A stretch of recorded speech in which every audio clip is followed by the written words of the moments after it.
Hey everybody, and welcome to a special edition of Stat Chasing. Have Pat subbing in for Connor today, and we're going to be talking strategy for playoff best ball tournaments, specifically on Underdog. And yeah, take a look at some teams, some players that might be interesting to target, as well as overall sort of roster construction strategy. But yeah, anyways, Pat, how are you doing? How was your week 10 fantasy? I'm doing good. Week 10 was pretty solid. Not too crazy. I feel like I'm on the bubble with most of our ship chasing teams. I feel like we're on the bubble, so we're rooting for a bunch of different things. Got some of the stuff we needed, not other stuff we needed, but overall decent. DFS continues to be a bit of a challenge, but gonna keep grinding. Yeah, and you got the Rashad White breakout that we've been Yeah, waiting got the for. Rashad White. I mean, Rashad White starting. Rashad White looking great. Rashad White salting the game away as the crowd sings John Denver. Brady's having the happiest moment of his life. I feel like that can't hurt. And then, Leonard Fournette doesn't look like he's going to miss any time, but maybe we get Rashad White playing around 60% of the snaps, even if he's healthy, which would be pretty sweet down the stretch here. Yeah, that would be huge for my my redacted teams as well. I have a ton of Rashad White. Yeah, big old bag. But yeah, I think he finally contributed points to my redacted teams after posting zeros all year. But cool. Yeah. Anyways, well, I talked about it on the top, but just for everybody watching or maybe following on audio later, we're going to talk through sort of macro level strategy for the Underdog. The tournament they have out right now is the way too early wildcard tournament, but I assume they're going to have a lot of these sort of similar structure tournaments. So this is hopefully going to be helpful macro advice, not just for this tournament, but for any of the playoff best ball tournaments that Underdog releases from now until the end of the year. So yeah, we're going to talk macro strategy, and then we'll do some live drafts. So yeah, why don't we just jump into that? Cool. So I just want to give a quick overview of the structure. Don't need to spend a ton of time on this, but for those of you who aren't familiar, these drafts are 10-round drafts with 6 teams. You got to start 5 players: quarterback, running back, 2 wide receivers and tight ends, 1 flex, and you have 5 bench spots. And then the other important thing to call out, like all these Underdog tournaments, it's extremely top heavy for prize pools. So if you look at the payout structure on the right here, if you just advance in round 1 and then lose in round 2, you only get 11 to 13 bucks on a $10 entry. If you just advance in round 2 and then lose in round 3, you only get 20 to 30 bucks. So really all the money is in that final group. So you really want to prioritize having a viable roster in that final in the Super Bowl, essentially. So you really want to build rosters that can get you, 5+ players in a potential Super Bowl matchup. Yeah, so that's one thing. And then the other thing I wanted to note, I looked at this quickly, but the other thing I think you want to think about is the number of, because these conference championship advance rates in round 3, only 1 out of 6 advance. You really want to try to maximize the amount of players you could potentially have in the conference championship game. So like, for example, I was thinking of this, like, you probably want to limit as much as you can to 2 teams per conference. Because if you build some kind of roster construction that has 3 teams in the AFC, it's impossible for obviously 3 teams to get to the AFC championship, right? So you're immediately reducing the total number of players you could have in that matchup. So I think that's something to think about as well. But yeah, Pat, any other like roster construction things you would highlight here from sort of a macro roster construction standpoint? No, I mean, I think that sums it up pretty well. The round 4, 52 people jumping up from the previous rounds of each being out of 6. Round 1, 2 out of 6, then the next 2, 1 out of 6. I mean, that is pretty massive. Yeah. So to your point on the top heavy payout structure and everything, you're going to need you're going to need to have a ton of guys in the Super Bowl to have any chance. So your point about, maximizing, kind of having max 2 on each side, I feel like would probably be the kind of the default structure, because then you're also giving yourself the biggest chance of getting one team from each conference in the Super Bowl as well. Although I guess, I could see, if you absolutely nailed like the AFC team, let's say, and then you took some shots on 3 NFC teams, I guess I could see that working out. You have to get that AFC team to the Super Bowl, though. You're obviously completely dead. Yeah. And I think that structure is totally viable. And I sort of I mapped this out quickly. I think that there's tons of different ways to do it, but I was sort of thinking there's, at a high level, 3 sort of viable structures for this tournament. One would be just 2 heavy stacks from opposite conferences. You can just go all Philadelphia, all Kansas City, just hope those teams smash. You get a Super Bowl matchup between those teams. You have a lot of options. That's probably on one extreme. And then maybe another extreme is sort of the strategy too that you laid out, Pat, which is you have sort of one stack from one conference. Let's say it's Philadelphia. And then you take a bunch of stabs at a couple different AFC teams. So you get 2 people from Kansas City, 2 from the Chargers, two from the Jets. I think that's certainly viable, but it does it limits sort of how you play on that spectrum, limits the maximum number of players you can have in either the Super Bowl and the conference championship. I think as long as you're over 5, it's certainly viable.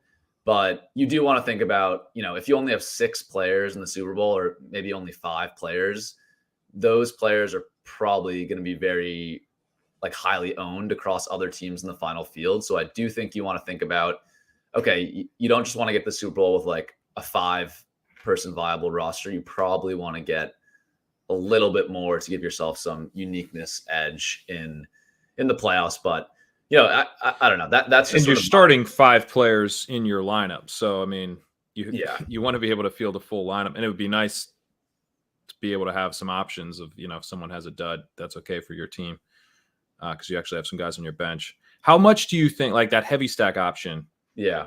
How much of a disadvantage do you think you're putting yourself in to even get to the Super Bowl? Because obviously, you flip over the cards on your Super Bowl team. If it was blind, you'd prefer as many players in there as possible. But, if you only have 2 teams, let's say, the Chiefs don't really do much, or they have a bye or whatever. So both of these teams could have buys. Yeah. So you don't advance out of the first round. Yeah. Yeah. It's tough. I think, and maybe it's worth jumping to this chart now to talk through that. I think that's a good point. I think it depends, right, on what team you're talking about. First of all, there's the bye issue, right? Where if you draft now, you go heavy Chiefs, you're probably screwed if they get a first round bye. Yeah. And according to 538, I think they have a 50% chance right now, according to however they model it out, of getting a first round bye. So that's pretty risky. I think that's one element. Number 2 is for the really good teams that you want to heavy stack, like the Chiefs, their ADPs are going to be really inflated. So you're not going to be able to do Mahomes, Kelsey, Juju. I don't think you're going to be able to get all of the team's top players. Maybe you can in certain drafts, but I think a lot of times when you go for that strategy, you're going to be having to take tertiary guys I don't know, Sky Moore, Justin Watson, CEH, more guys that you probably don't really want. So yeah, to your point, I guess I think at this point, I would try to find a team that's maybe lower odds of, or sort of lower ADP because they haven't performed really well thus far. Maybe the Bucks or the Bengals. And if you heavy stack one of those teams now, that could give you a really big edge. But yeah, I'm not sure I would go to the extreme of 5 players from a team in a lot of cases. It's tough to make it all work. But anyways, where are you at on okay, let's say you go with the Bucks, or let's say you go with the Dolphins, right? The Dolphins' chances of getting to the Super Bowl are going to be a lot lower than the Chiefs, but we know where the targets are going Now with Jeff Wilson, I think we know, where the rushing production is coming from. It's like really clean to build. Like, tell me your thoughts a little bit on, the trade-off between this team is less likely to be where I need it to be versus I'm in the Super Bowl with 4 Chiefs, but it's Justin Watson, Sky Moore, Jerick McKinnon. Does that even help you that much? Yeah. Yeah, I think that's a good point where if you play the Chiefs, you have to hit this crazy. Well, the first part of the parlay is maybe easier, right? Like them getting to the playoffs and winning, getting the Super Bowl. That part of the parlay is more likely. But the part of the parlay where you have to pick the right guys and they like go off in the right weeks to get you there is a lot tougher. Whereas if you pick a concentrated team, like you called out the Dolphins, I'd even say maybe like the Ravens is another solid one where you could just go Lamar and Andrews and get like so many of the Ravens points there, right? If you pick a team like that, it's less of this like huge parlay because if they get to the Super Bowl, you have a pretty high confidence that on the Dolphins, the points are going through Tyreek and Waddle. On the Ravens, it's going through Lamar and Mark Andrews and maybe tack on one tertiary piece there.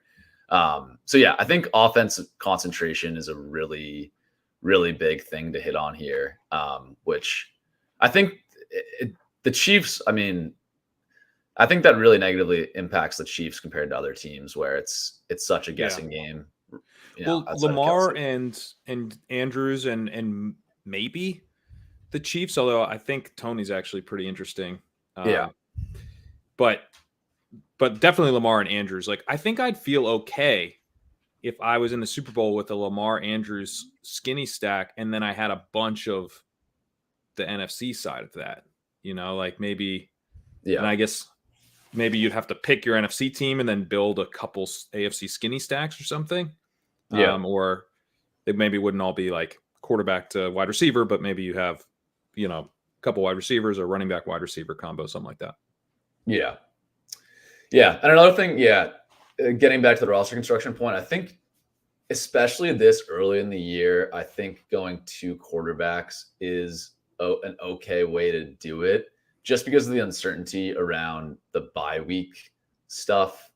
Whereas like, I don't know, say you're in the 10th round of these drafts and Tannehill is available or Geno Smith is available and it sort of fits. It like creates a path for you to get to a Super Bowl with, I don't know, Tannehill and Derrick Henry or something. I think that's an okay way to play it. Whereas once we get close to the start of the year or start of the playoffs and which teams are going to have the buys, I probably wouldn't do 2 quarterback as much, but I think it's okay to do now. That feels right to me. Like when you look at the teams you were drafting, in May and June and everything, it's like your last round picks were generally like a lot less, the hit rate on them is going to be a lot less. So you're just going to have kind of more kind of dud picks. And sometimes with those, it's like, it makes sense, I think, to maybe be a little bit more conservative and just add points with a quarterback. Yeah, especially I think this applies mostly to your Chiefs and your Eagles teams. Just again, according to 538's model, those teams both have a 50+% chance of getting the bye. So if that's even close to accurate, you probably want to go 2 quarterbacks on those teams. But yeah, Pat, curious. Or to go ahead. Well, I just want to ask you if there's any teams you like, from just a playoff perspective, regardless of like the players on those teams, but just, we're betting on teams to make playoff runs here, like relative to market as we look at these odds here. Anyone jump out? Yeah, I think one that we already talked about is the Dolphins, and I like playing for the Dolphins because of the concentration points that we talked through. I do think, however, that AFC teams have a tougher path with just the Bills and Chiefs, really huge favorites in that conference. I think in the NFC, it's more wide open, and I would be willing to go down to a team like the Bucks or perhaps even the Seahawks in the NFC Not that I think those teams have great chances of making the Super Bowl, but I think they have decent chances of making the conference championship compared to how the general public perceives them and compared to what they're. We'll go to the ADPs in a little bit, but they have pretty attractive prices in terms of ADP. So yeah, I think my general thought is just that the NFC, could really be wide open this year. Outside of the Eagles, some team we don't expect could sneak through the championship game. I had a similar question for you. Is there any teams looking at this that you think you're higher or lower on than sort of the odds that are shown here? Well, I mean, I guess I don't know if people fully appreciate. Maybe they do after they just beat the Bills, but the Vikings now have a 99% chance to make the playoffs, Yeah. and like they're not going to get a bye. I mean, I think the Vikings being semi-fraudulent is like good in the sense that they're not going to get the bye. So you're going to have them in the wild card round, and obviously Justin Jefferson, but I think T.J. Hawkinson, his usage has been really, really encouraging. So, potentially like it's also a team that I think is pass first. I don't think it's going to shy away from a high scoring game the way, some of these other teams might, like the Giants, for example. Like if the Giants make a run, like they're going to make a run by slowing the game down and trying to have as little points scored in that game as possible. 49ers obviously are somewhat similar in that way. Mm-hmm. So thinking like if the Vikings were to make a 2 or 3 game run, then I think there would be points scored in those games. And the Vikings defense isn't bad, but it's not great. So I don't know. I guess it would depend on if maybe their ADPs are a little inflated today because they just beat the Bills. Yeah. But there's someone to keep in mind. No, that's a good point. Yeah, thinking about how the teams like will win if they do win is a really good point here. Like you said, the Giants 81% chance to make the playoffs, but man, it's really hard to get excited about.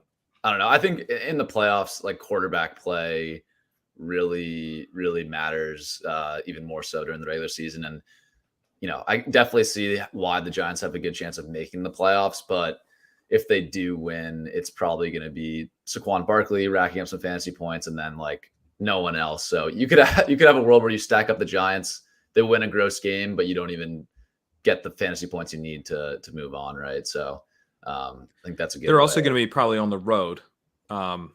Because they would be a wild card. So that's the other thing. Like with the Seahawks are going to be on the road, most likely. So if the Bucks make the playoffs, they're like almost guaranteed to be at home, right? Because they're going to make it by winning the division. Yeah, that's the only way. Yeah, yeah. So that's that actually makes them more interesting, right? They're getting a home playoff game against, I don't know, the Giants or something. That seems like a pretty winnable game for them, So I kind of like the Bucks. Like 83% chance to make the playoffs. You're getting to bet against the Panthers, Saints, and Falcons to make the playoffs. One of those teams has to make the playoffs if the Bucks don't. So that feels comfy. And then it's not like the most concentrated, but I think, there's some pretty solid bets there that we feel good about making. And then, home playoff game. So, it wouldn't be obviously all that hard to imagine them getting it together and making a run. Yeah. Yeah. Last question here before we like move on. Are there any of these teams? Because I do think like I heard people talk about this in past years. There would be a massive edge, right? If you identify one of these teams that's at like 40% or lower and you just stacked all of them up with your last 3 or 4 picks, right? Are there any teams here, maybe at a threshold of like 40% or lower with the Chargers or lower that you would consider taking? Or do you think that's just like too thin of a path to go after one of those teams? The Bengals are definitely intriguing because they're so concentrated as well.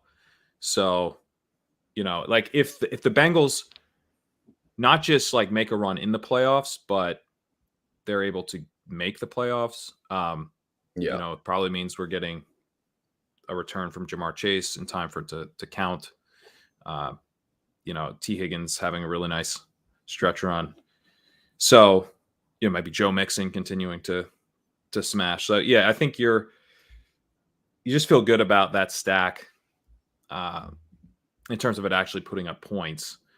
The Chargers, I don't know. I'm just the wide I'm receiver struggling. injuries there are just tough. Yeah, Yeah. they seem so crippled by that. But in a similar way, I mean, were they to get it together, it's probably because they get Williams and Allen back, but by the end of the regular season. But I don't know.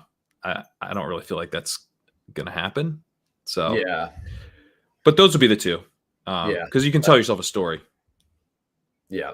I think that's like I think anybody with a lower chance than the Chargers, I'm just completely scratching off. Like, maybe a team like the Packers or Cardinals will go on a run and they'll pop up to 40% chance to make the playoffs. And at that point, I might take some stabs because I don't think their price, like even if they go from 13% to 45%, it's not like their price is going to skyrocket. So I think you have chances on those like more fringe teams later, and you don't have to overthink it and try to do an Aaron Rodgers stack or anything like that. I think you just cross that off. I do too. Yeah. Okay, cool. Let's quickly look at some player ADPs, and then we can jump into a draft. So this chart right here, I'll sort of break down how I looked at this. So from, I guess, starting with the playoff and Super Bowl odds, with those two data points from 538, you can sort of back into an expected games played metric, which also factors in the bye week. So teams like the Eagles and Chiefs are actually hit a little bit on expected games because they're anticipated to get the bye, right? So with that data, you can sort of back into expected games played throughout the entire playoffs. And then Number Fire posts rest of season projections for players, so you can get a sense of sort of points per game for players for the rest of the year, and just simply multiplying those two numbers together, sort of expected points per game, expected games played, you can get a sense of, okay, how many points do we on average expect Mahomes to put up in the playoffs if he's getting 25 points a game, and we expect the Chiefs to play 2.7 games. That's kind of how I approach this to evaluate. I assume it's not, but could you weight this as well to like, if I like a point in the Super Bowl is worth, quite a bit more than a point in the wild card round? Yeah, you definitely could. I think that's probably the better way to do it. If you could calculate like the payouts, right, and get a sense of like how much each round is worth. But yeah, although this is like where the math starts to get more complicated than I can think through. But it's like, because you like to the Eagles Chiefs thing, it's like you don't want to have the math telling you don't care at all about advancing because you still need to advance. But there's some correct weighting where you would want to boost Mahomes, Hurts, the guys who have a better chance of making the Super Bowl. Yeah, 100%. And I think you see those guys. I mean, the market's not dumb. Like, it's pretty clear that Mahomes, Allen, and Hurts are three of the best picks in this format. And so this chart here has ADP on the X, the projected points metric I talked about in the Y. And those three guys are clearly the best plays. And so how I sort of look at this and broke down the chart into like buy and fade. Essentially, if like you're projected to get more points than sort of how the underdog ADP is sort of valuing right now, you're a buy. If you're sort of less than that, I sort of called those players fades, but it's certainly not hard and fast rule. Like, I think it's totally fine to take Lamar, if you're going to get Andrews. Like, you should really be thinking about this more in terms of like contingency based drafting. But I thought this was sort of an interesting way to look at it. I think it's more interesting for the skill position. So maybe we'll jump to that. Unless you had any thoughts here on the quarterbacks. Your Vikings point jumps out where Cousins certainly seems like a pretty good value right now.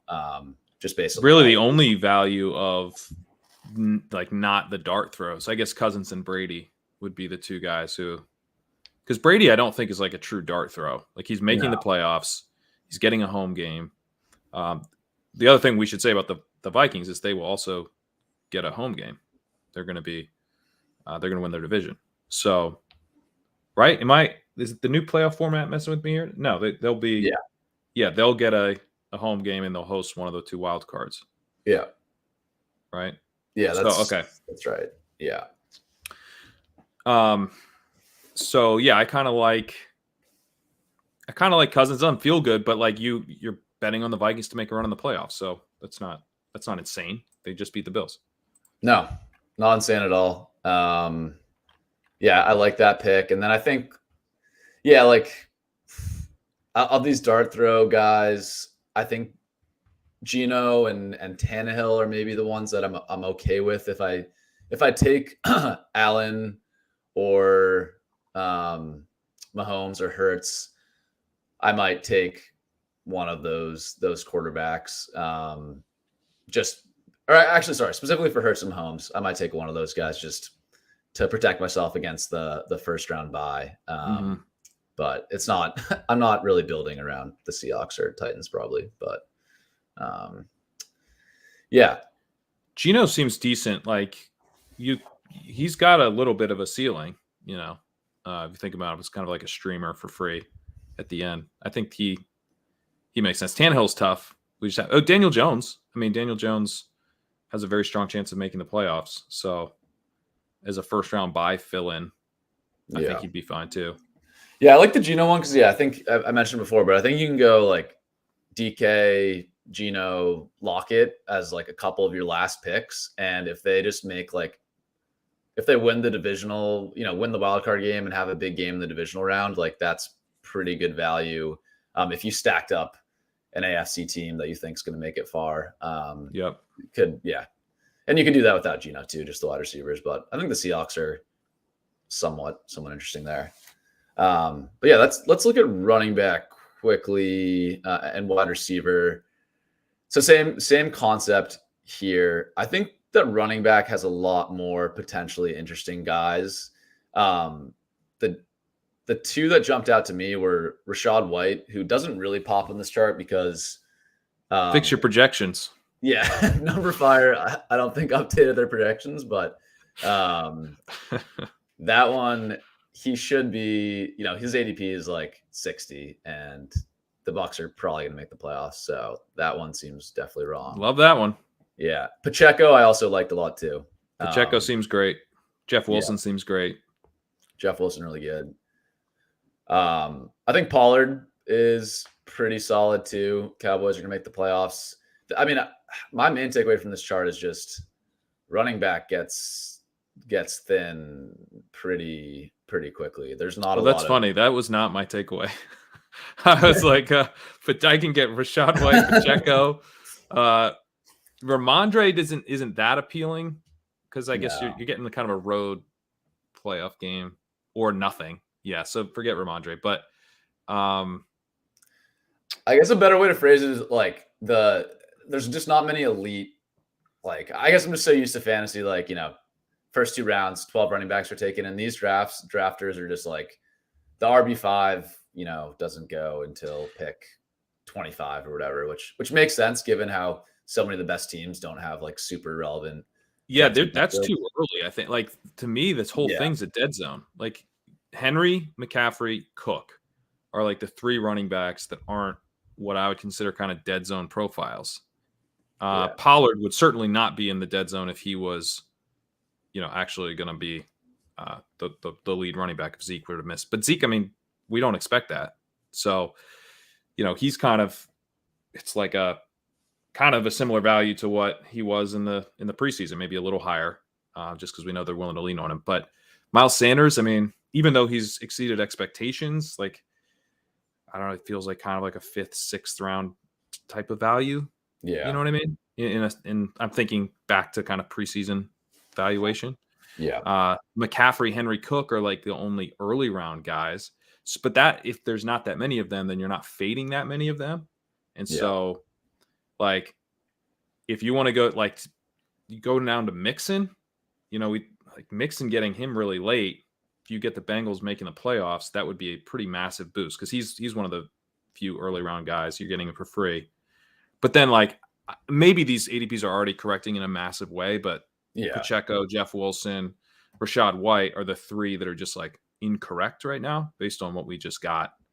Elijah Mitchell would also be an incorrect ADP based on what we just got. Yeah. So I'd be inclined to hammer those while they're around. Yeah.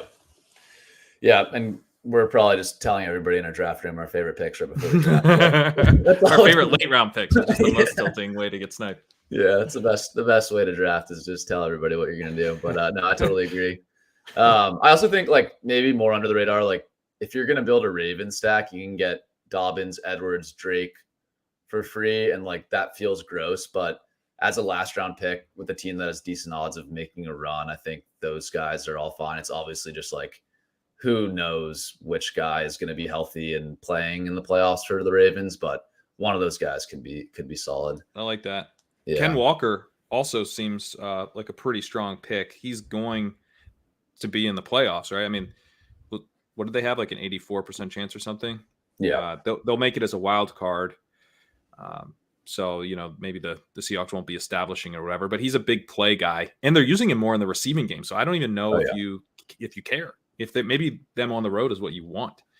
And they still have a very strong chance of making the playoffs. So that seems like a value too.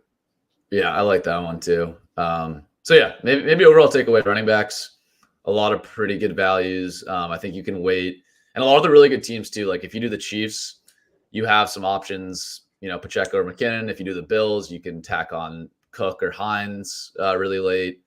There's some like secondary and tertiary guys for the good teams, so you don't get completely boxed out at running back there. But yeah, why don't we talk through wide receiver quickly? I didn't see as many just incorrect ADPs as I did at running back. But the one that jumped out to me the most was Goddard. I think he has a really strong role. So now wide receivers and tight ends are grouped together. So slightly less attractive because you don't get the tight end eligibility, but he's shown some spike week potential. He's pretty cheap for a guy on the Eagles. That whole team is like priced up really aggressively. So if you're going to go Hurts and you miss out on AJ Brown, I think Goddard is a pretty strong value right now. But yeah, any other names jump out here for you? I mean, yeah, I love that all the top wide receivers are in the bye. I'm down with that. I think Tyreek Hill's pretty interesting because if the Dolphins make a run, like what are the chances that Hill is not heavily involved with that? So I guess that this doesn't scare me off of him. No. Maybe it's a reason to say stack it, bet on Tua and, maybe even add like a Waddle because you need them to make a run based purely on, what they're projected. The amount of games they're projected for and how many points is likely to score in that game. You're probably not getting there if they kind of have an average playoff result. But certainly, I mean, if they make a run, you're crushing with the Tyreek team. So, yeah. And then let's see, any of these cheap guys. I mean, Treylon Burks back. I think he had the 16% target share, ran a bunch of routes. So that's probably a slightly incorrect ADP. I think, Godwin seems way too cheap. I assume that's going to be corrected, but you can get him super late. That's a good one. That's a really good one. DK Metcalf. That's definitely a little incorrect as well. Yeah. No Seahawks respect. And I don't know if that probably isn't going to change this week because they lost to the Bucks. I mean, they didn't look great, but I'm not changing my priors too much on them. And then last thing I'll say in this chart, the Chase. Okay, go ahead. With the Seahawks, I don't even think I don't think the Seahawks are great, but you don't have to change your priors like all that much, or you don't have to like hold your priors all that much because you also are updating your priors on the Rams, which I think they're like dead if Cooper Kupp's going to miss a stretch. They're completely dead. And the Cardinals, like they beat the Rams, but the Cardinals stink and they're, they've got issues with Kyler Murray's hamstring now. So, there's no real competition from within the division. They're probably losing the division to the 49ers, but their chances of sneaking in as a wild card still look pretty strong. And I don't think they're completely dead to win the division. They probably won't, but no, they're definitely in play there. And like we talked about before, concentration. Like if you do the Seahawks, they're not using like D. Eskridge. I mean, I guess they're using Marquise Goodwin a little bit, but it's I think still pretty concentrated. Those top two wide receivers sure. and Walker. So, yeah. Okay, cool. Now that we told everybody who we want to pick, let's let's draft a team. All right, OBJ. Someone asked about, which I think that's like a real wild card. You don't even know where he's going to be, but he'll be on one of these teams probably. That's an interesting one. I mean, you have to assume he's signing with the team that has a good chance of making the playoffs. I think he has shown he cares about that. So maybe there's some safety in that aspect of it. But yeah, it's tough because this is so much about contingency-based drafting. And if you don't know what team he's on, it's pretty tough to throw him into a lineup. So anyways, let me get this up.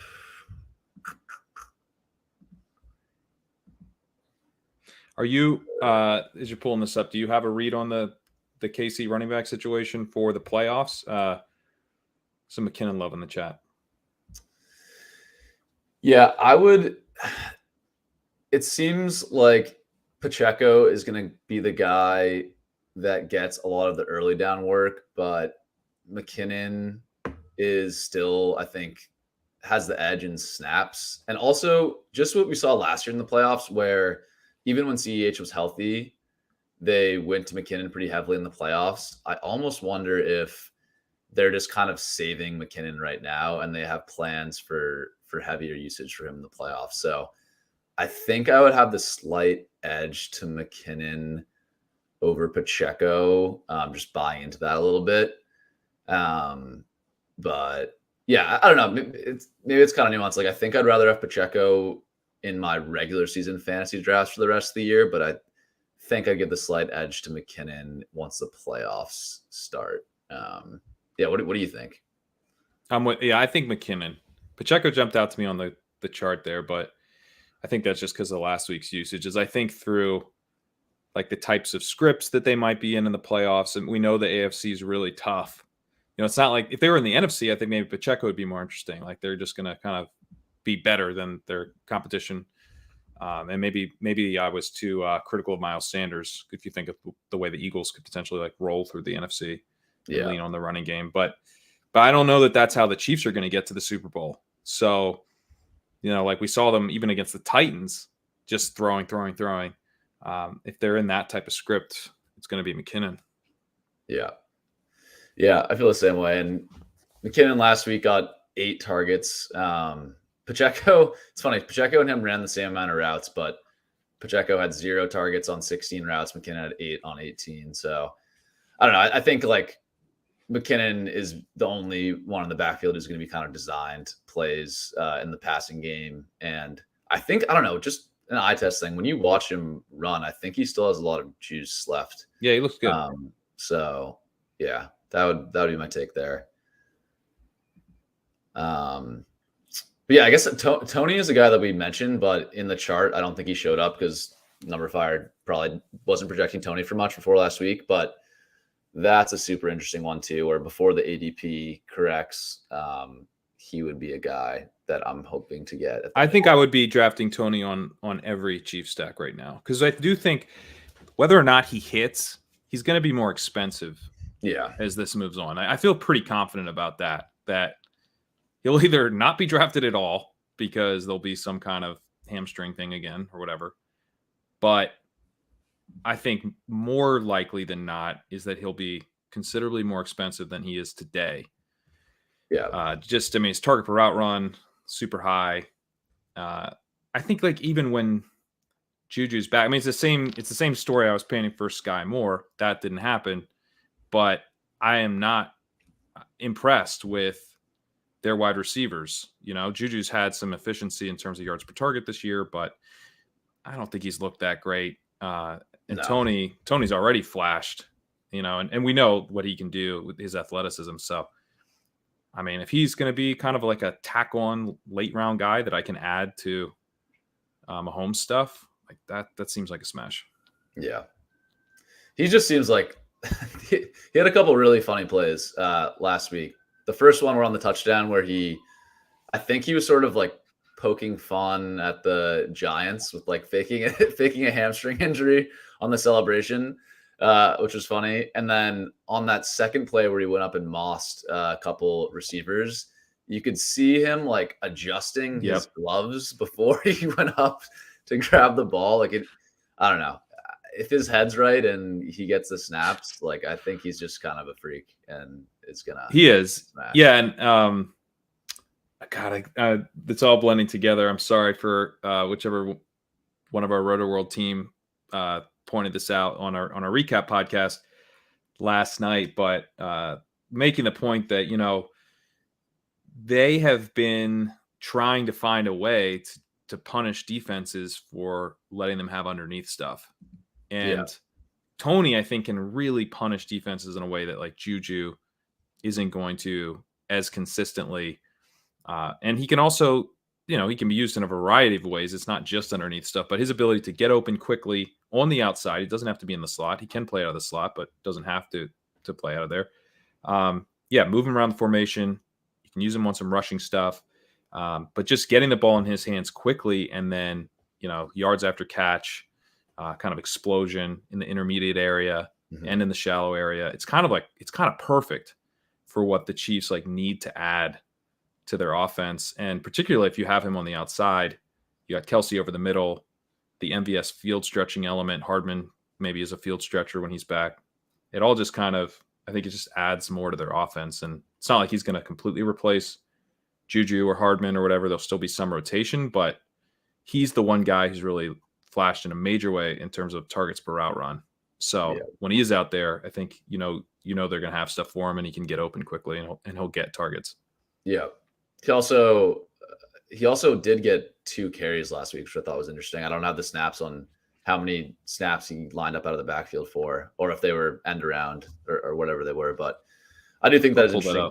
Yeah, that's interesting too, where he only played like half the snaps and got 2 carries. So I could see a world where he gets a little bit of sort of the Curtis Samuel, Debo type rushing usage on that offense. It's, they're not in love with any of their running backs from a rushing standpoint. So that could be a minor thing that grows a little bit as well and helps boost his floor ceiling combo a little bit.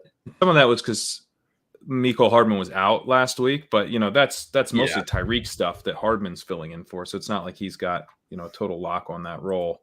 If Tony's doing well in that role, they'll keep him in it, I think. Yep. So snaps, he had backfield snaps.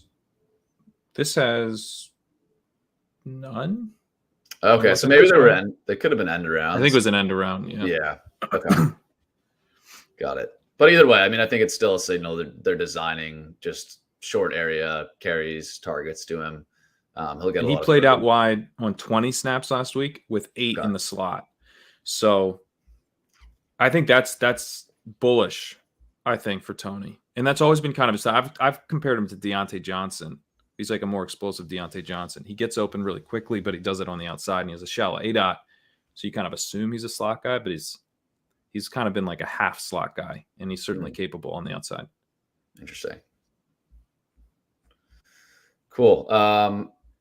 We still need one more person to fill these drafts. Another thing that just like macro strategy stuff that we can talk through while we're waiting. I think that like going after, we talked a little bit about that, but going after contingent value running backs could be smart in this format, especially like in more ambiguous situations like the Bills, Chiefs, even maybe Eagles with guys like Gainwell. If you grab one of those guys and the starter goes down, that will give you a huge edge in these tournaments where people are drafting for a long period of time. But anyways, we got the draft to fill.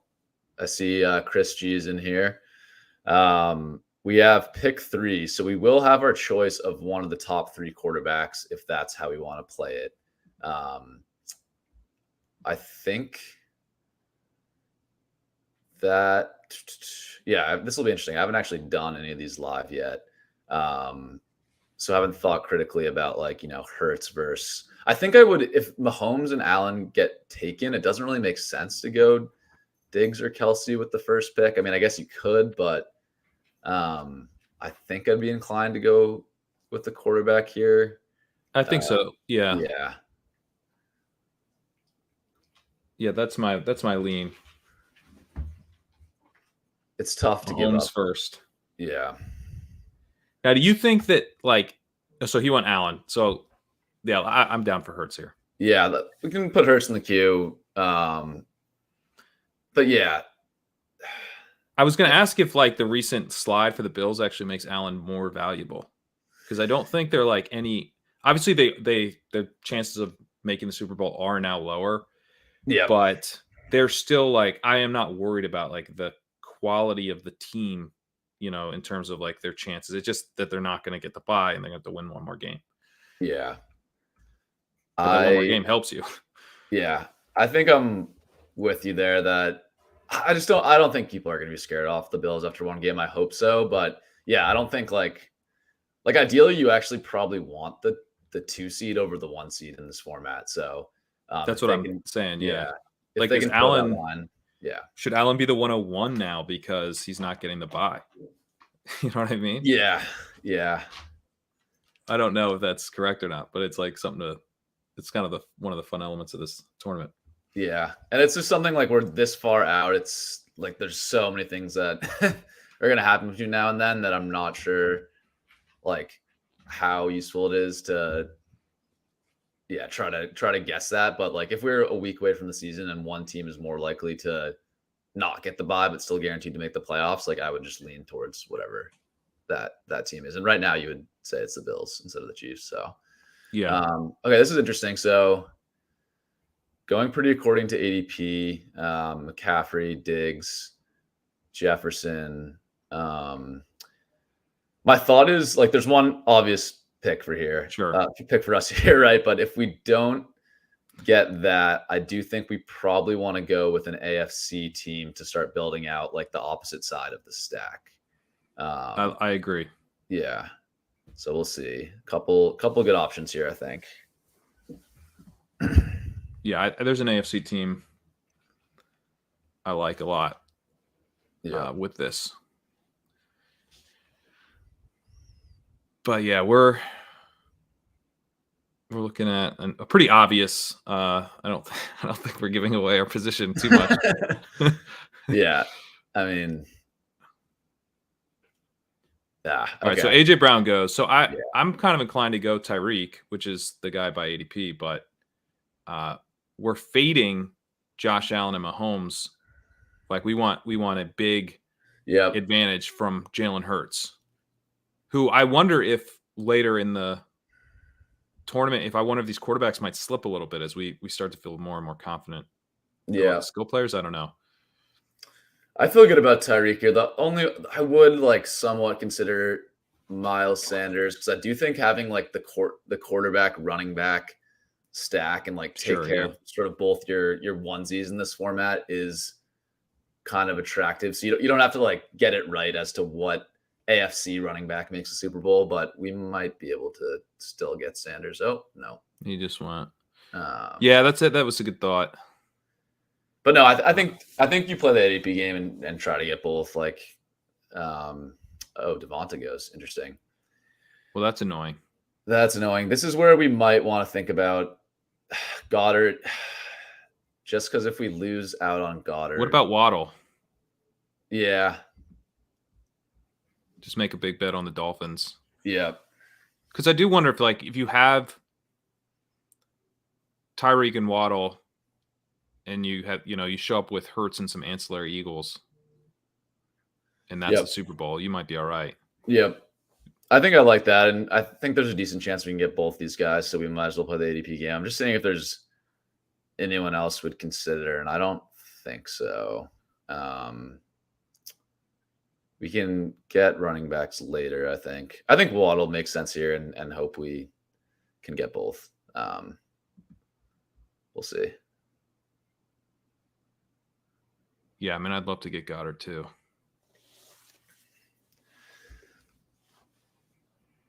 But yeah, there's also if we get completely boxed out of Eagles, we can also Tua is kind of expensive though. I was gonna say we can Tua is probably too expensive. Yeah. unless he slips. Like maybe since we grabbed both these Dolphins guys, Tua will slip really far. Maybe. He should. Yeah. You're donkey if you take him. Yeah, we'll badmouth you on the stream if you take him because you're an idiot. All right. It's funny just how how many running backs have gone so far? I guess 3, 4. Okay. You only do need one in this format, so that doesn't make sense. And let's see. So ideally, here if we don't get sniped, we get Goddard, and then we can build out. There's probably a couple like ancillary Eagles guys we could go for, and then try to build out like Miami plus another AFC team, maybe, I don't know, Baltimore, the Bengals, maybe. Those could be some options. So actually, as it stands now, did we get Goddard? Okay. Yeah. As it stands now, the Dolphins are the 1 seed, not the 1 seed, sorry. They lead the AFC East. Mm-hmm. So as of right now, they'd get a home game.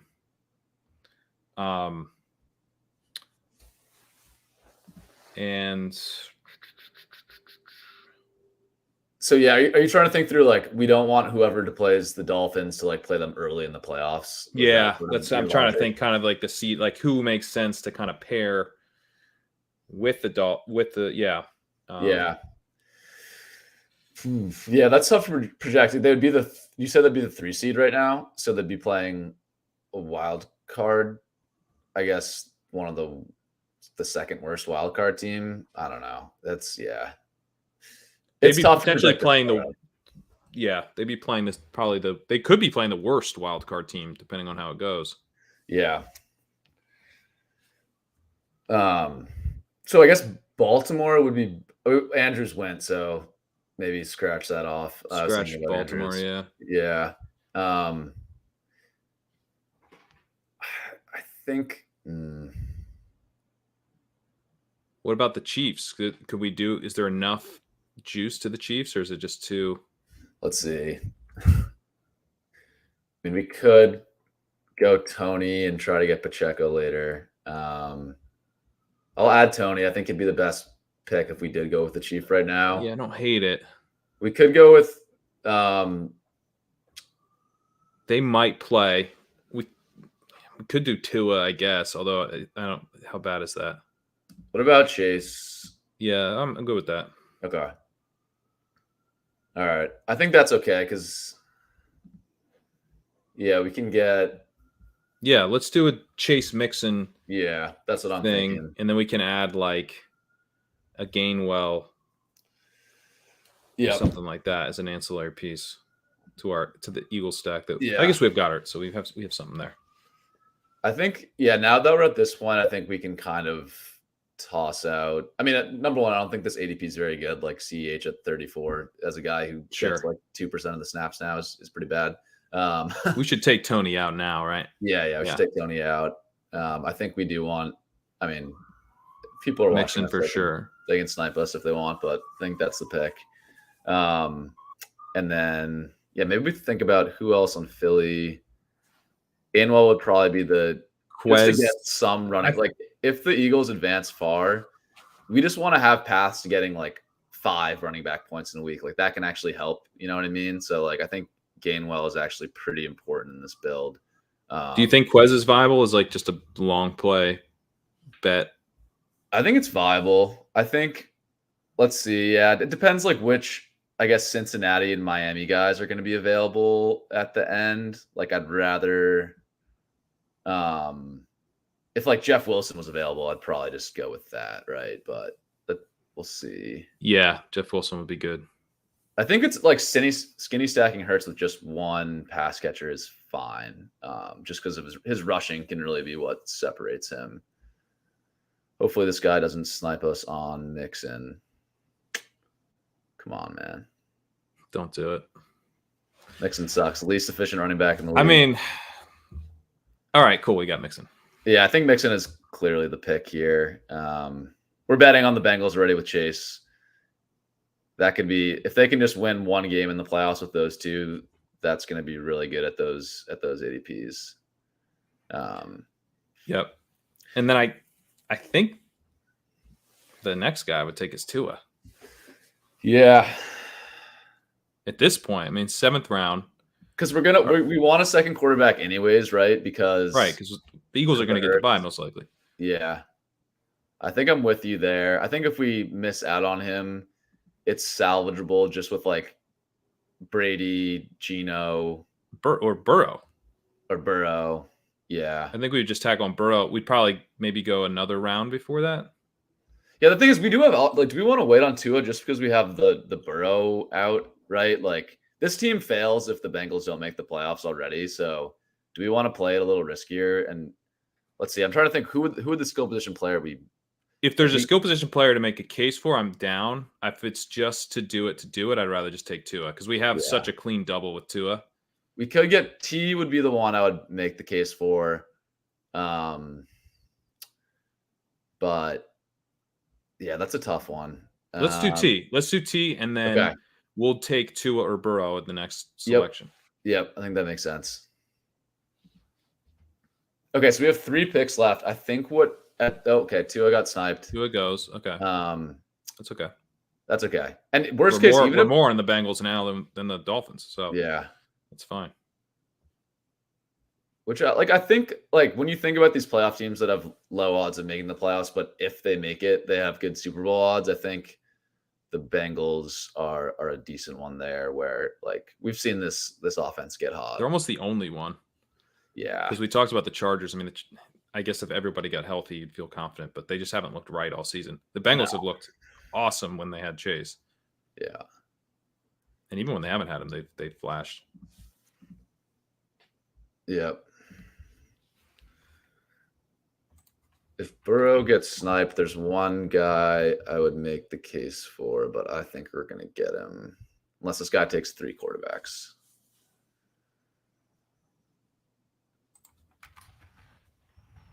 I guess I'm surprised the Bengals have such low odds to make the playoffs.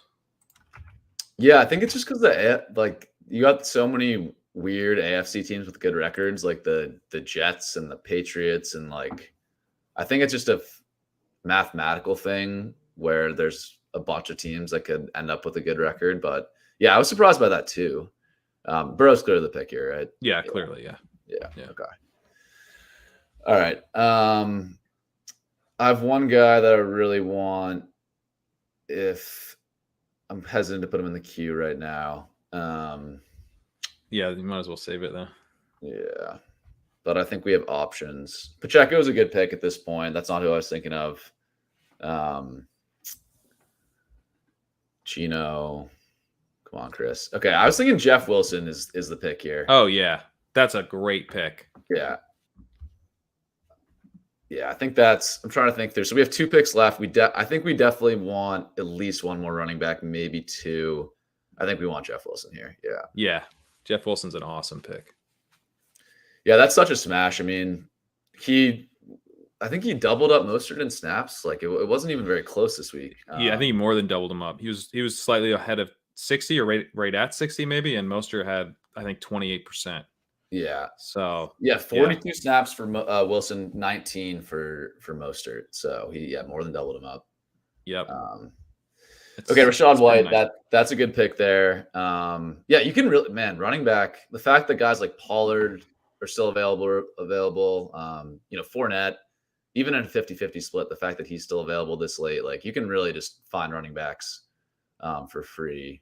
The question is here, this is where I struggle. Is Gainwell the pick here, or do we just we already have enough players in a Philly, Cincinnati, or Philly, Miami Super Bowl, so we could just go sort of highest projected points available. But I'm trying to think who would the case even be for? I'm just gonna throw guys in the queue that we could think about.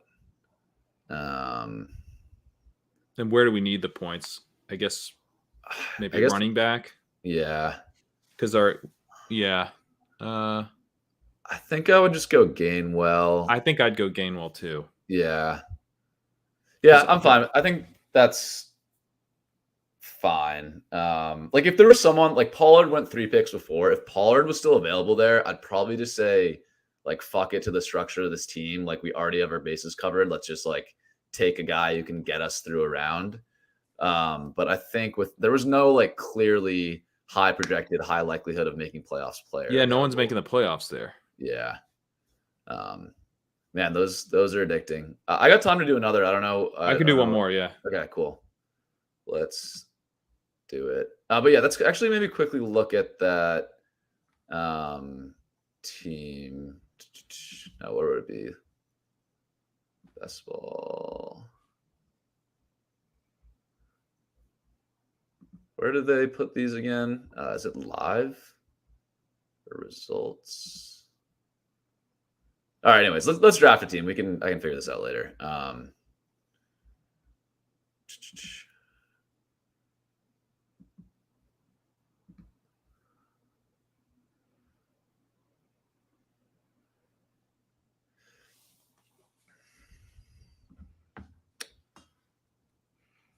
Yeah. Yeah. I'd be curious how true to structure teams went. Yeah, I kind of want to look at the draft board and see like if people are playing it similar to us, if they're just like taking the best players available. I mean, I think that was one of the cleanest drafts we can do. We got one team with one of the best odds in the league of making the Super Bowl in the Eagles. We got 3 of them. We got really good values on 2 teams in opposing conferences where like if either of those teams make a run, we got all of their best players basically. Like we got Mixon, T, Chase, we got Wilson, Waddle, Tyreek. Like I guess the big error was getting no Bills, according to Liam. But Liam hates it. He hates that team. We should have just tacked on Isaiah McKenzie at the end just to appease Liam. Yeah. Bills fans are on such a heater for fantasy over the past couple years that it's probably smart just to tail Liam. And then some Bills guy won the main event too, right? So it was a big deal for Bills. I think the team was called to go Bills. For a second, I thought that was Liam and that he had won the main event and That's Mania, and I was losing my mind. I'm sure Liam likes my take that Josh Allen has now gained value by losing. All right, so this is going to be interesting. We're going to have to be pushed in another direction if this guy goes Hurts. If he doesn't, I'd be inclined just to do the same thing over again. We'll see. I know, maybe it'll work out better. So if he doesn't go Hurts, I almost want to fade like Diggs and let's go Hurts. Yeah, that's just too obvious, right? Let's just do it again. Let's just do the same team. I thought we were going to get a little different structure there, but I think CMC over Hurts is – I can see why you would do it just because running back, like if the 49ers make a run, he could really outscore every other running back. But, man, I don't know. Like it's not – he's going to be really efficient, I think, in San Francisco, but he's not – he doesn't have that same lock on volume that he used to. Okay. Well, A.J. Brown. Go. That's why you take Hurts again. You got to get the A.J. Brown. Oh, I love this team already. That's pretty sweet. So yeah, I guess the thing to think through here is if we'll have a path to go for like a Chiefs or Bills team this time, like try to get a team that's slightly more likely to make the Super Bowl. I doubt we'll get the Bills because Gabe Davis is going to go off. And with Allen, Diggs, and Gabe Davis off, you're already to ancillary pieces, really. Yeah, you'd have to go. I guess like I could see a team that because no one's gonna get like Hurts, AJ Brown, Kelsey, or maybe like one team will, but I could see a world where you could go Hurts, AJ Brown, then like Juju, Tony, Pacheco, or Juju, Tony, McKinnon, and that's like the 5 that win it, maybe. But Juju's gone. So that is a good point of like if you have there's not going to be, especially with a team like the Eagles, like the ADP is not going to drop drastically. So yeah. It's not like if the Eagles and the Chiefs make the Super Bowl, like, and you have a team that's live, it's not like you're going against a bunch of Kelsey, Juju teams. Yeah. I think there's a semi-obvious pick here if this guy does not snipe us. I think I would. I mean, the ADP value. What about doesn't. doubling it with Devontae? You'd rather go Sanders? Mm, The other move would be to go Andrews and try to set up a Ravens thing on the other side, but I'd rather do the stack. I think One I'd way or rather another. get 3 Eagles here. I don't think I want to get 4. I'm fine with either. I think just for the running back points, I'd go Sanders. I'm down for Sanders. Yeah. The Eagles definitely have like different modes. Like they Yeah. can. I've been kind of pounding the table for this in the walkthrough. Where I mean, I'd also be fine adding Devontae if he comes back. I don't know. So the only thing that we start thinking about Bears, if they have a 69% chance or whatever to get the bye, then can we win with 4 Eagles? Maybe. I would still be open to it. I'm open to trying it. Yeah. Because it's just like if we get through the bye, this team would be so stacked. But I don't know. Maybe like the fact that it's seemingly this easy to do it, maybe it won't be that. Well, I'd say let's try it and then see if we can. What we'll need to do is probably add like some studs and maybe be a little bit less concentrated on other teams. Maybe like we need to get enough firepower to get through. Yeah. I think it's still the right pick though, because there's also like the Vikings have the same record as the Eagles right now. Like it's certainly not a lock that the Eagles get the bye. Oh man! And then if they don't get the bye, then obviously you could never construct this. Oh yeah, this would. Yeah.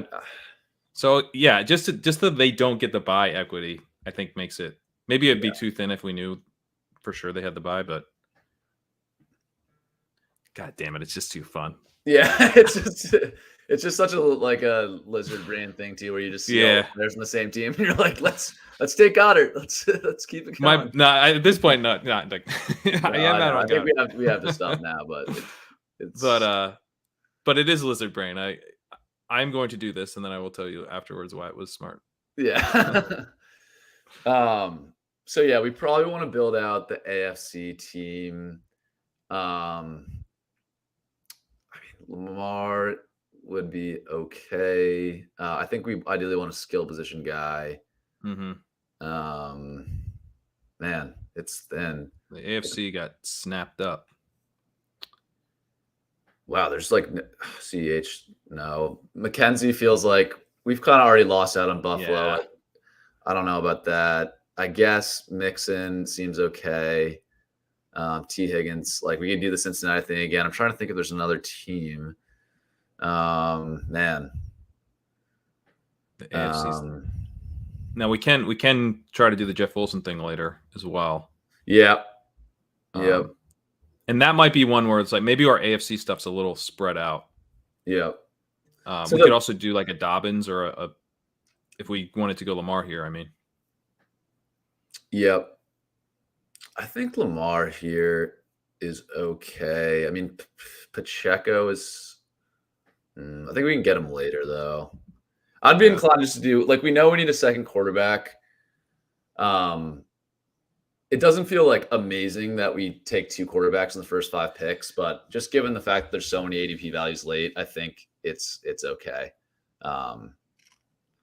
Yeah, and I guess we now kind of just threw away that they don't get the bye equity a little bit. Not completely, but like if that part of the bet makes way less sense now. Yeah. But like you said, we took Hurts and Sanders, right? Like, what if there's just the first round, the Eagles play some terrible team that sneaks through, they blow them out in the first half like they always do, and they just give Sanders rolls. Yeah, and then we need and Hurts only finishes with 18 points or something. Maybe you need ceiling from another. Like, I don't know. Now I'm just making up scenarios, but there's ways where 2 quarterbacks still is optimal there. Man, I don't know. Can you type in AFC? Is that a thing? No. I think the guys that are play here are, I think Wilson's in play. I think Pacheco is in play. If we're going for AFC skill position guys, like McKenzie, I don't really love. I think I would go Wilson. Like weirdly enough, Okay. doesn't feel. Or actually, let's do T and see if we can do ADP game. Yeah, I'm down with T. But yeah, I think this is maybe since we have so many Eagles, I think maybe we can do like 3 AFC teams. And it could be Lamar could be naked on one of them. Right. Yeah. Well, I mean, we can also tack on because we only have one running back. Maybe we'll get Wilson or something, but we could tack on a Ravens running back. Yeah. Ravens running back would be fine. Yeah, I'm thinking through. Like the Jets have a decent chance of making the playoffs, but I would want like more certainty that they're making the playoffs before I take Jets players, because I think it's a situation where like the prices won't increase that much that it just feels like. I agree. They also don't like score. Yeah. Yeah. Like I think if they were locks to make the playoffs, like Garrett Wilson and Carter would be pretty interesting, but yeah, I don't know. Yeah, this is interesting though. This gets the AFC seems to have dried out a lot more than that. Like there's so many NFC skill position players. It is interesting, yeah. I would love right now. Like Mike It's Evans. easier to build from just pick your AFC team and then build. Although my guess is that it's tough to get the Bills stuff the way you want it. I think Jeff Wilson makes a lot of sense here. Yeah, I'm good with that.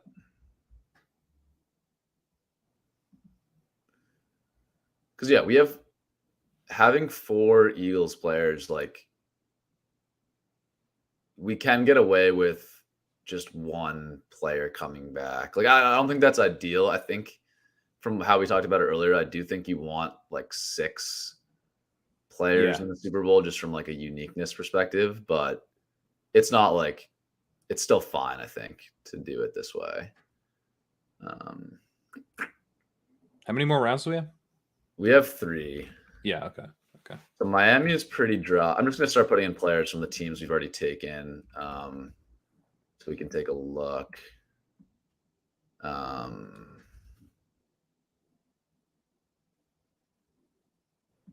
Yeah, man. Good luck. I think the Ravens might be the way to go here, where we just try to tack on a few Ravens and make them kind of the bet to make a run. Yep. Especially because like if we took the Lamar pick, right, that was some pretty big draft capital we spent on Lamar. Yeah. So it would be really nice if we got another score from him outside of just the bye week score. And, to your point about the Sanders thing, like maybe that's a huge week for Sanders, and we use Lamar and Sanders that week. Yeah. Do you have a take on, do you want to go Duvernay likely or one of the running backs here by ADP, it would be Duvernay. I don't think that matters much. Do you have a take there? I'd go Duvernay or likely. Okay. I think I'd go likely. I just could see. Sure. I think you have the out there where Andrews is still banged up. And then you also have the out where I think they're just going to do a ton of 2 tight end stuff down the stretch. They played Josh Oliver like quite a bit in the last game where Andrews was out. With Bateman out, I just think that likely has to play more even with Andrews. So I think that's a decent play. I'd still add Duvernay if he makes it as well. Yeah. And we got Duvernay and then add a Ravens running back and we're good. Yeah. Yep. And then our one pieces are Higgins and Jeff Wilson. I feel like those are pretty decent, like one-off pieces. They're not obviously like incredibly exciting, but they're not getting the bye. Yep. So those are good help. Like round 1 advance. Like we need guys that are going to be playing in round 1 on this team most likely. Right. Yeah, I think I would go Duvernay here. Let's do it. Yeah. It's just this is where Mike Evans went. That's what I was going to bring up. Like at a certain point, do you just take like a Mike Evans out of structure? I don't know. I think on this team we don't have as much flexibility to do that because of how we've kind of split it up already. But I do think on teams where like you're already consolidated to just 2 or 3 teams, it is okay just to say, fuck it, best player available. Like Mike Evans is here in the 10th. Like that's dumb. I'm just gonna take him. Yeah. Because on our first team we would have done that, right? Yeah. It got to a point where like if there was an obvious skill player, or I think in that case it was a running back, but yeah. Yeah, we would have taken Tony Pollard over Gainwell is what we were saying. Yeah. I think out of these running backs, man, I don't know. It's like spin the wheel or whatever on these guys. I guess Dobbins. What's the news on him though? Well, he got surgery. Clean up his ACL. Let's see. Arthroscopic knee surgery, sidelined in 4 to 6 weeks. That was on October 21st. Okay. I mean, Edwards is also hurt. Oh, Dobbins just went. Okay, Beckett. So I guess I would go Edwards over Drake just because they played Edwards ahead of Drake when they're both healthy. But I'd also do, is Rachaad White here? Because I'd do that. We want to talk about the player you just tack on at the end. Because we know he's starting for him. Yeah, let's do that. Because if Lamar is making a run, we don't want the Ravens to have running back points. Yeah, we already have him double stacked as well. Yeah. Okay. I like this because so that's why the flexibility of having Sanders is nice, right? Where like because sometimes you build like if you did Hurts plus Devonta and AJ Brown but no Sanders, you would need an AFC running back coming back. But since we have Sanders, we don't. It's like nice to have an AFC running back coming back, but you don't need it. Yeah. So yeah, let's look at these boards quickly. If you have the time, Pat, and I got about 5 minutes. 5 minutes. Okay. Let's talk about this one first. Let's see. How do I do the draft board? Oh, right here. Okay. Yeah, right there.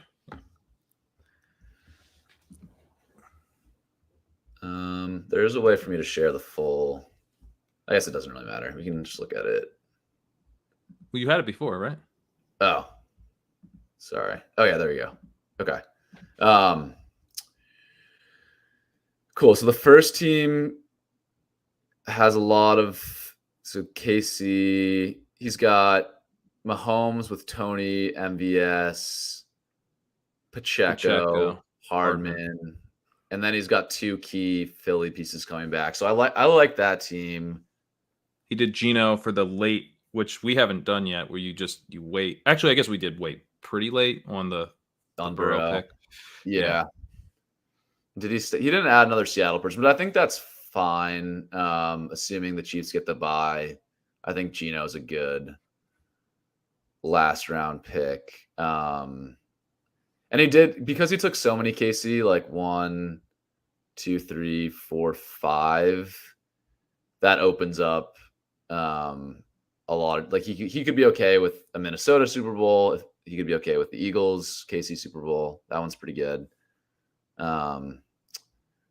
Chris goes lots of Bills: Allen, Singletary, McKenzie, and then he stacked up the Seattle guys: Metcalf and Lockett and Walker. I like that. That feels early for Cousins to me. Yeah, I wonder what the rationale behind that pick was. Because he had Cook, so he's making a bet on the Vikings, and he's got Thielen tacked on. But I don't know, you like need Cousins there. Like you have Allen, and they're not getting the bye now. So, I don't think I would have taken Cousins. I don't think I would have taken Cousins either. That's our buddy Chris. What are you doing, Chris? Come on, Chris. Rest of it makes sense. Let's see. This is our team. Let's see how this other team plays. So he went with Baltimore here, went Lamar, Andrews, Duvernay. But then the rest of this team is, I don't think this team, mind of a kid, has many Super Bowl outs. So if he has, does he have any other Miami guys with Tua? I guess Tua and Mostert. I don't. The Eckler team, I guess. What are your thoughts on, like, if you're going to add Eckler, I would feel better about adding Eckler, I think, on like a Eagles team or, Yeah. like a team or a Bills team, maybe, Yeah. where I feel like I have a real shot already to be represented in the Super Bowl. Yeah, I feel the same way. I think this team was playing it more like from advancing in round one. Like he does have, I think, like a Baltimore, San Francisco Super Bowl. He technically has 5 players, but I think that's it. I think if you're only giving yourself one Super Bowl scenario and you only have 5 players in it, I just think that's not It quite. is an unlikely Super Bowl that no one is going to build around. So I guess from that Yeah. perspective, maybe, but that would be what Andrews, Ayuk, McCaffrey Christian McCaffrey, Lamar, and Duvernay. Yeah, I guess I could see that. I don't think it's like a terrible team by any means. Like, but I don't know. I guess Baltimore just doesn't have many players. I was gonna say, like, if you're gonna go after Baltimore, I would just go a little bit heavier, but I He's can kind see of got why. it. Yeah, Yeah, he's got the yeah. Andrews Duvernay. Yeah. Yeah. Okay. This last team, this is okay. I like this team a lot with the Tampa Bay stack. Rachaad White, Brady, Evans, Godwin. And then he gets Kelsey. I think this is a Kelsey, good Diggs, one. Juju. I like this Yeah. one a lot. So you need the Bucks to make the Super Bowl, obviously. Yeah. That's his only quarterback. Or no, he tacked on Daniel Jones. Okay. I'm not sure about the point of the Daniel Jones pick, to be honest. Yeah, I think I would have played it just solo. I liked that. I was about to praise that. Yeah. But I still think, yeah, I would take that pick away. But I think I was thinking like, oh, how can you take, Diggs and Kelsey once Mahomes and Allen are gone and make it work? This guy just showed you how you can make it work. You stack up all of Tampa Bay really late. And then if they make the Super Bowl, good chance the Chiefs or Bills will, and you have a lot of pieces. He also does at least have Saquon. So Yeah. there's like a Giants avoid Tampa Bay strategy here, maybe. And you get a couple games out of both teams. And in that case, maybe Daniel Jones does help you advance. Yeah. This last team stacked up Dallas really heavy. Zeke, Pollard, Gallup, Dak, CD. Yeah. I think if you're playing it through Dallas, totally fine with that strategy. Did he have enough AFC pieces? I don't think he has enough AFC though, because he did. Yeah. He did a Viking. He did a 49er. He's got 2 Bills. So I guess he's playing for Dallas Bills because he's got Gabe Davis and Nyheim Hines. I guess I could see a Dallas Buffalo Super Bowl where Gabe Davis is Cowboys win and Gabe Davis is the guy in Buffalo you need, maybe. Seems a little thin, but I think that's feasible. It feels a little thin to me because it's also like a really big Dallas stack. Right? Yeah. He's got Zeke and Pollard, Gallup and CD with Dak. He's got 2 49ers in Kittle and Debo, then Justin Jefferson. So his only AFC pieces are Gabe Davis and what's the other one? Nyheim Hines. Yeah. It feels a little thin to me. Yeah. You really need the Bills to make it. I do maybe like swap out. What could you have done? Somehow swap out this Jefferson piece for another player that fits. Or just take that, whatever, the San Francisco version is, which he started building in round 3. Yeah. Take that to the AFC somehow. Yeah. Yeah, I agree with that. Anyways, I think like looking at these teams, I think a lot of people are clearly building in for the playoff stacks. So that's kind of good. Just like you want to be in a room where everyone's doing that. It sucks when you're in a room where people are just taking best available player. Anyways, that was fun, guys. I think we both have to jump, but yeah. Anything to plug before we head out, Pat? Obviously, ship chasing tomorrow. For everyone listening here, I'm sure they're familiar. But anything else? Ship chasing Wednesday. Please don't scare me like that. And stat chasing tomorrow. Make sure to check out stat chasing. Yeah. I'll be looking forward to that. And check out the walkthrough. I put that up on rotoworld.com every Friday. A lot of charts. A lot of charts if you like charts. Sweet. Cool. Well, we'll see you all for stat chasing and ship chasing later in the week. Thanks for joining us. See you guys.